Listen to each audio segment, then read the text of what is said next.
2026 നടക്കുന്ന നിയമസഭാ തെരഞ്ഞെടുപ്പിൽ ഞെട്ടിക്കാൻ BJP. വളരെ സൂക്ഷ്മതയോടെയാണ് BJP കരുക്കൾ നീക്കുന്നത്.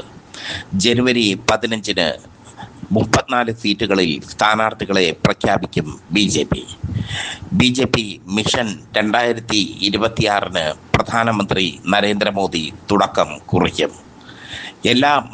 എല്ലാ മണ്ഡലങ്ങളിലും വാരിക്കോരി ശ്രദ്ധ കൊടുക്കാതെ ജയിക്കാൻ സാധിക്കുന്ന 34 സീറ്റുകളും കേന്ദ്രീകരിച്ച് മത്സരിക്കാനാണ് BJPയുടെ തീരുമാനം.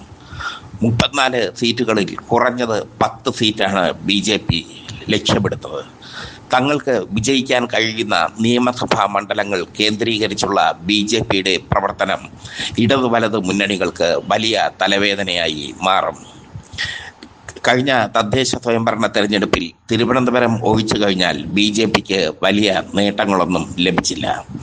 തൃശ്ശൂരിൽ ക്രൈസ്തവ വോട്ടുകൾ അകന്നുപോയത് ഗൗരവപൂർവ്വം BJP കാണുന്നു. തൃശ്ശൂർ പോലെ BJPക്ക് സ്വാധീനമുള്ള ജില്ലയിൽ ക്രൈസ്തവ വോട്ടുകൾ BJPയിൽ നിന്ന് അകന്നുപോയി. ലോക്സഭാ തെരഞ്ഞെടുപ്പിൽ സുരേഷ് ഗോപിക്ക് ലഭിച്ച 1,00,000 വോട്ടുകൾ കോൺഗ്രസിന് പോയി എന്നാണ് കണക്കുകൾ സൂചിപ്പിക്കുന്നത്.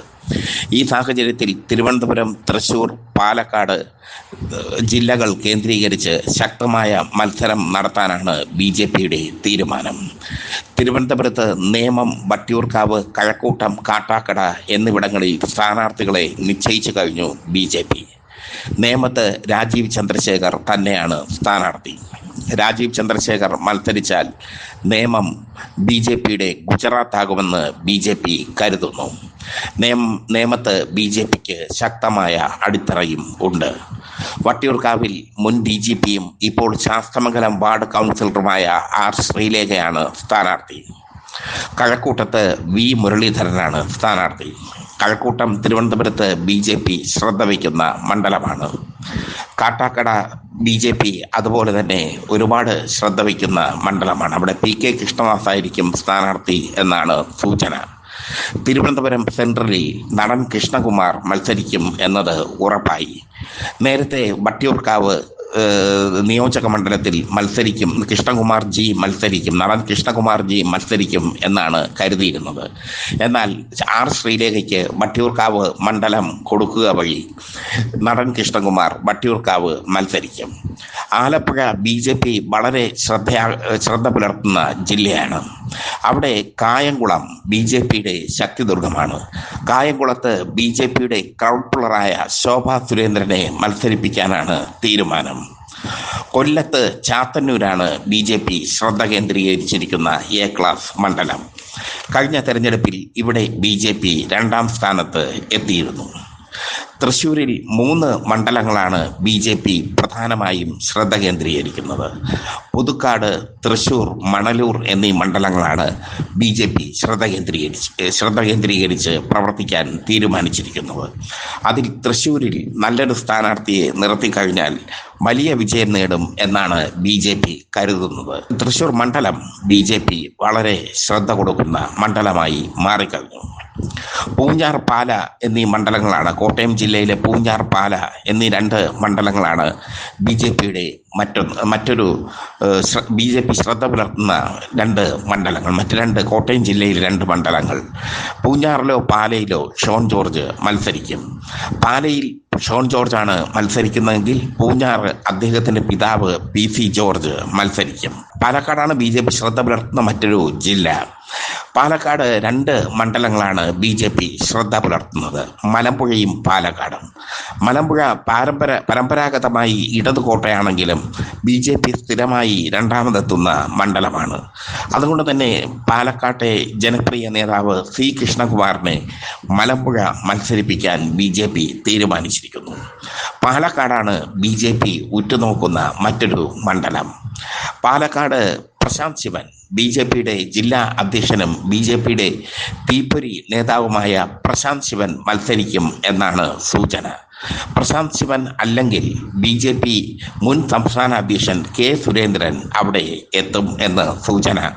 സുരേന്ദ്രൻ കാസർഗോഡ് മഞ്ചേശ്വരത്ത് മത്സരിക്കാനുള്ള സാധ്യതയും ഉണ്ട്. എന്തായാലും 34 സീറ്റുകളിൽ സ്ഥാനാർത്ഥികളെ നിർണയിക്കുക വഴി BJP ഇടതുപക്ഷത്തിനും വലതുപക്ഷത്തിനും ശക്തമായ തിരിച്ചടി നൽകിയിരിക്കുന്നു. തെരഞ്ഞെടുപ്പ് അനുസരിച്ച് സ്ട്രാറ്റജി മാറ്റാൻ കഴിവുള്ള കേഡർ പാർട്ടിയാണ് BJP. സംഘപരിവാറിന്റെ ശക്തമായ കേഡർ സംവിധാനം BJPക്ക് ഉണ്ട്. അതുകൊണ്ട് തന്നെ BJP മിഷൻ 2026 വലിയ പ്രതീക്ഷ വയ്ക്കുന്നു. ഭാവിയിൽ കേരളം പിടിച്ചെടുക്കാം എന്നുള്ള പ്രതീക്ഷയാണ് BJPക്ക് ഉള്ളത്. അവർ വളരെ എണ്ണയിട്ട യന്ത്രം പോലെ പ്രവർത്തിക്കുന്നു. തദ്ദേശ സ്വയംഭരണ തെരഞ്ഞെടുപ്പിൽ തിരുവനന്തപുരം തിലകമണിഞ്ഞത് BJPക്ക് ആത്മവിശ്വാസം നൽകുന്നുണ്ട്. തിരുവനന്തപുരത്ത് പ്രവർത്തിച്ചതുപോലെ 34 സീറ്റുകളിൽ ജയസാധ്യതയുള്ള 34 സീറ്റുകളിൽ സ്ഥാനാർത്ഥിയെ നിർണയിച്ച് പ്രവർത്തിച്ചു കഴിഞ്ഞാൽ കേരളത്തിൽ അത്ഭുതം കാട്ടാനാകും എന്ന വിശ്വാസത്തിലാണ് BJP. രാജീവ് ചന്ദ്രശേഖർ BJP സംസ്ഥാന അധ്യക്ഷനായ ശേഷം നടക്കുന്ന ആദ്യത്തെ പ്രധാനപ്പെട്ട തെരഞ്ഞെടുപ്പാണ്. തദ്ദേശ സ്വയംഭരണ തെരഞ്ഞെടുപ്പിൽ രാജീവ് ചന്ദ്രശേഖറിന് വലിയ പരിക്ക് പറ്റാത്തത് തിരുവനന്തപുരം കോർപ്പറേഷൻ BJP പിടിച്ചെടുത്തതിലൂടെയാണ്. എങ്കിലും രാജീവ് ചന്ദ്രശേഖറിനെതിരെ ഒരു വിഭാഗം നിശബ്ദമായി പ്രവർത്തിക്കുന്നുണ്ട്. B. മുരളീധരനും K. സുരേന്ദ്രനും അടങ്ങുന്ന ടീം രാജീവ് ചന്ദ്രശേഖറോട് വിമുഖത കാണിക്കുന്ന ടീമാണ്. അവരുടെ കരുത്താണ് അവർ തിരുവനന്തപുരം കോർപ്പറേഷനിൽ തെളിയിച്ചത്. BV രാജേഷിനെ മേയറാക്കാൻ രാജീവ് ചന്ദ്രശേഖറിന് ഒട്ടും താല്പര്യം ഇല്ലായിരുന്നു. ശ്രീലേഖ IPSനെ മേയറാക്കാനായിരുന്നു രാജീവ് ചന്ദ്രശേഖറിന് താല്പര്യം. എന്നാൽ RSSന്റെ സഹായത്തോടു കൂടി രാജീവ് ചന്ദ്രശേഖറെ B. മുരളീധരനും സുരേന്ദ്രനും ചേർന്ന് തിരുത്തുന്ന കാഴ്ചയാണ് തിരുവനന്തപുരത്ത് കണ്ടത്. BV രാജേഷിനെ മേയറാക്കി തങ്ങളുടെ ആധിപത്യം ഉറപ്പിച്ചു B. മുരളീധരനും K. സുരേന്ദ്രനും. തിരുവനന്തപുരം BJP വളരെ ശ്രദ്ധ പുലർത്തുന്നു എന്നത് ശ്രദ്ധേയമാണ്. നേമം, വട്ടിയൂർക്കാവ്, കഴക്കൂട്ടം ഈ 3 മണ്ഡലങ്ങൾ ജയിക്കാനാകുമെന്ന ആത്മവിശ്വാസം അവർക്കുണ്ട്. പ്രത്യേകിച്ചും നേമവും കഴക്കൂട്ടവും BJP വലിയ പ്രാധാന്യം കൊടുക്കുന്ന മണ്ഡലമാണ്. അവിടെ സ്ഥാനാർത്ഥികളെ വളരെ നേരത്തെ തന്നെ പ്രഖ്യാപിച്ചു കഴിഞ്ഞു BJP. നേമത്ത് താൻ സ്ഥാനാർത്ഥിയാകുമെന്ന് രാജീവ് ചന്ദ്രശേഖർ പ്രഖ്യാപിച്ചു. കഴക്കൂട്ടത്ത് V. മുരളീധരൻ പ്രചരണത്തിന് ഇറങ്ങിക്കഴിഞ്ഞു. അദ്ദേഹം പ്രചരണത്തിൽ വളരെയേറെ മുമ്പിലാണ്. വട്ടിയൂർക്കാവ് ശ്രീലേഖ ഇറങ്ങുന്നതോടുകൂടി തെരഞ്ഞെടുപ്പിന് ഒരു ഗ്ലാമർ പരിവേഷം വരും എന്ന വിശ്വാസം BJPക്ക് ഉണ്ട്. കാട്ടാക്കട PK കൃഷ്ണദാസ് വീണ്ടും മാറ്റുരയ്ക്കാൻ എത്തുന്നത് ജയിക്കാൻ വേണ്ടി തന്നെയാണ്.